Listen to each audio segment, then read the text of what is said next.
Hello friends, आप जो यहाँ पे देख रहे हो इसे हमने खुद प्रिंट किया है, वो भी हमारे 3D प्रिंटर की मदद से। क्या आपको मार्केट में एक सिंगल पीस टी शर्ट आपके रिक्वायरमेंट के हिसाब से प्रिंट करके कोई दे पाएगा? लेकिन 3D प्रिंटर की मदद से आप एक सिंगल पीस टी शर्ट आपके मनपसंद डिजाइन को क्रिएट करके अपने टी शर्ट पे उसे प्रिंट कर पाओगे। और इसी टेक्निक की मदद से आप पर्सनलाइज टी शर्ट प्रिंट करके गिफ्टिंग सेक्शन में इसके साथ बिजनेस करके बहुत सारा पैसा कमा सकते हो।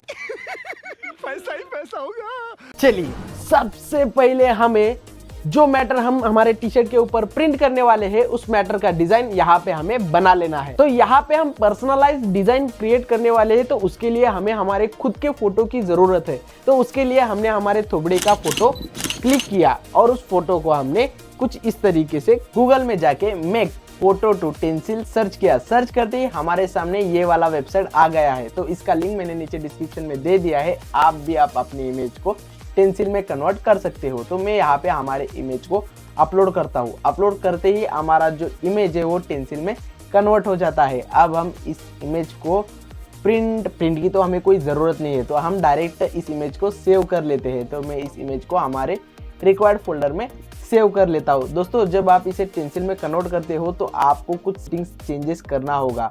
तो यहाँ पे हमने उन सारे सेटिंग्स को चेंज करके इस तरीके से यहाँ पे हमने इस जेपीजे फाइल को इस टेंसिल फाइल में कन्वर्ट किया है। और इस टेंसिल फाइल को एसटीएल फाइल में किस तरीके से कन्वर्ट किया जाता है तो उसके लिए हमने प्रीवियस वीडियो बनाया है। अगर आपको वो जानना है तो आप नीचे डिस्क्रिप्शन में जाके उस वीडियो को देख सकते हो। तो चलिए, अब हम यहाँ पे अलग अलग एसटीएल फाइल्स को एक ही फाइल में सेव करने वाले हैं।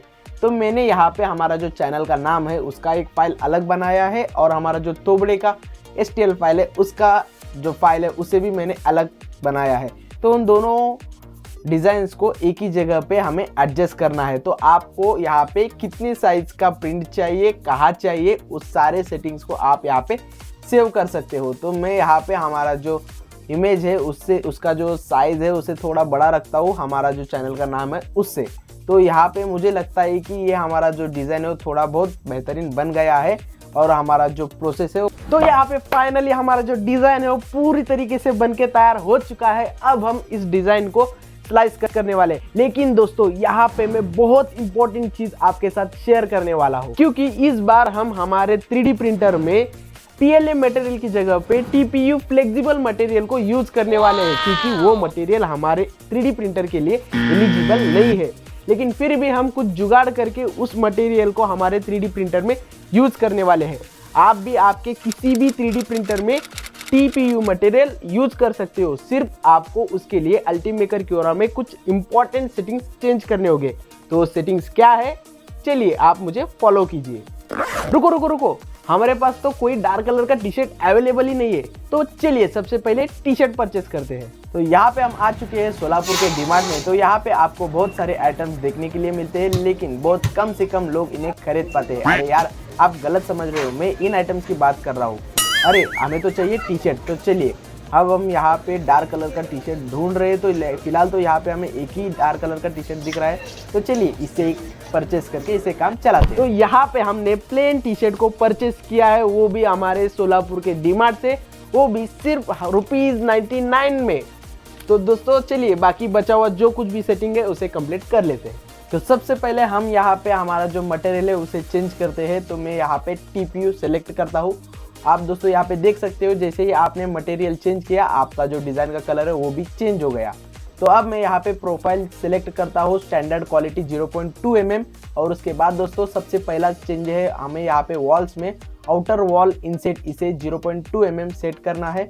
उसके बाद दोस्तों यहाँ पे हमें नीचे जो नेक्स्ट सेटिंग है उसे चेंज करना है, वो है मेरे हिसाब से हाँ, तो ये रहा दोस्तों स्किन ओवरलैप, इसे भी हमें 0.2 mm सेट करना है। तो उसके बाद दोस्तों हमारा जो इम्पोर्टेंट चेंज है वो यहाँ पे है। तो ये है हमारा जो जेड होप, यानी नोज़ल जब एक लेयर ड्रॉ करने के बाद दूसरा लेयर कंटिन्यू उसको खींच के ड्रॉ करता है तो उस टाइम पे हमारा जो नोज़ल है वो लेफ्ट होगा। तो उसके लिए आपको जेड होप व्हेन रिट्रैक्ट उसे भी सिलेक्ट करना है, और Z hope when only over printed part उसे भी सिलेक्ट करना है।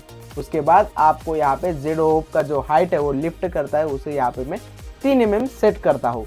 उसके बाद दोस्तों यहाँ पे हमारा जो नेक्स्ट सेटिंग है वो है बिल्ड प्लेट एडेजन, इसे हमें नन करना है क्योंकि यहाँ पे हम हमारे टी शर्ट को प्रिंट करते हैं।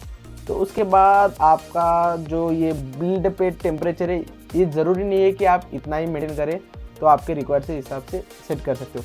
अला मैं यह क्या देख रहा हूँ, अरे बाप रे 225 डिग्री सेल्सियस, इसमें तो हमारा टी शर्ट जल जाएगा। लेकिन दोस्तों हम इसे सबसे पहले टेस्ट करके देखेंगे क्या 225 डिग्री सेल्सियस पे हमारा टी शर्ट सेफ है या नहीं। तो यहाँ पे हमारा नोजल 225 डिग्री सेल्सियस पे आके पहुंच गया है। अब हम इस वाले हिस्से को हमारे नोजल के साथ ज्वाइंट करके देखेंगे। बहुत डर लग रहा है लेकिन हमें इसे ट्राई जरूर करना होगा।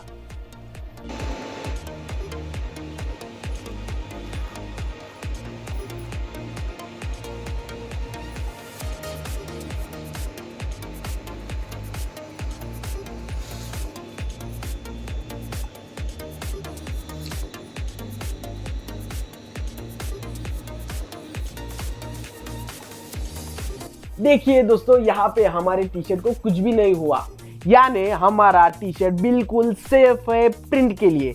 तो चलिए बचा हुआ प्रोसेस कंप्लीट कर लेते हैं। तो यहाँ पे लगभग हमारा जो सेटिंग है वो सब कुछ कंप्लीट हो चुका है। अब हम इसे स्लाइस करके देखेंगे कि एक्चुअल में कितना मटेरियल और कितना टाइम इसे लगेगा। वाह दोस्तों, 45 मिनट लगेंगे। और खास बात यह है कि यहाँ पे सिर्फ आपको 2 ग्राम ही मटेरियल यूज होगा आपका जो टी शर्ट है उसे प्रिंट करने के लिए, यानी आप सिर्फ 4 रुपये मटेरियल स्पेंड कर रहे हैं एक टी शर्ट प्रिंट करने के लिए। अब मैं इस फाइल को सेव करता हूँ। तो यहाँ पे हमारा डिजाइन का सारा प्रोसेस कंप्लीट हो चुका है। अब हम इस फाइल को हमारे 3D प्रिंटर में अपलोड करने वाले हैं। तो हमने देखा है कि प्रीव्यू में हमारा जो प्रिंट है वो कुछ इस एरिया में आने वाला है, तो हमें उसी हिसाब से हमारे टी शर्ट को फिटिंग कर लेना है ताकि हमें प्रिंट एक्चुअल में वही मिले। तो अब हम इसे प्रॉपरली फिट करेंगे क्योंकि हमारा जो टी शर्ट है वो लूज नहीं होना चाहिए, क्योंकि हमारे प्रिंट के टाइम पे हमें प्रॉब्लम आ सकता है। यहाँ पे हमने हमारे टी शर्ट को बेड के साथ प्रॉपरली फिटिंग कर दिया है। तो चलिए अब प्रिंट स्टार्ट करते हैं। तो दोस्तों आप यहाँ पे हमारा जो TPU फिलामेंट है उसे देख सकते हो, और इसका जो है 12 महीने लटका हुआ रहता है, लेकिन फिर भी हमें इसे इस होल के अंदर डालना होगा। शाबाश बेटा। और अभी तो रुको, क्लाइमैक्स अभी बाकी है। क्यों हिला डाला ना? बड़ा हरामी हो। तो यहाँ पे हमारा जो टेम्परेचर है वो रीच होने वाला है दोस्तों, और हमारा सेटिंग है पूरा कंप्लीट हो चुका है।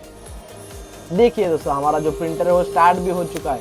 अरे रे यहाँ पे तो मैंने कॉर्नर को टी शर्ट को हटाना भूल ही गया।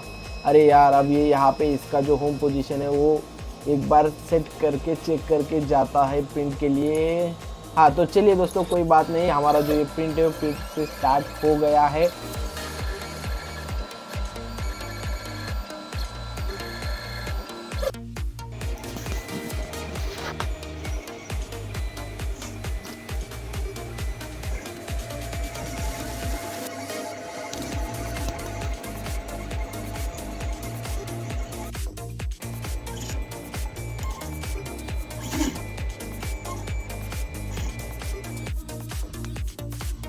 तो ये देखिए दोस्तों, हमारा जो टी शर्ट प्रिंटिंग करने का प्लान था वो सक्सेसफुल हो चुका है, लेकिन इसके बीच में जो छोटे छोटे से स्ट्रिंग्स है उसे हमें कट कर लेना है। तो उसे कट करके हम इसे आपको दिखाएंगे।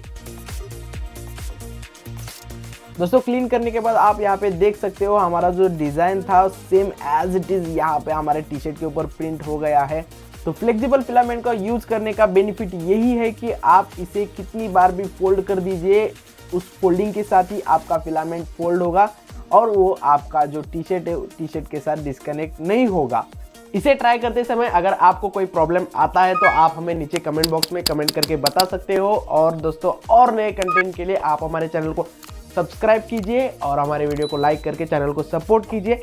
मिलते हैं अगले वीडियो में।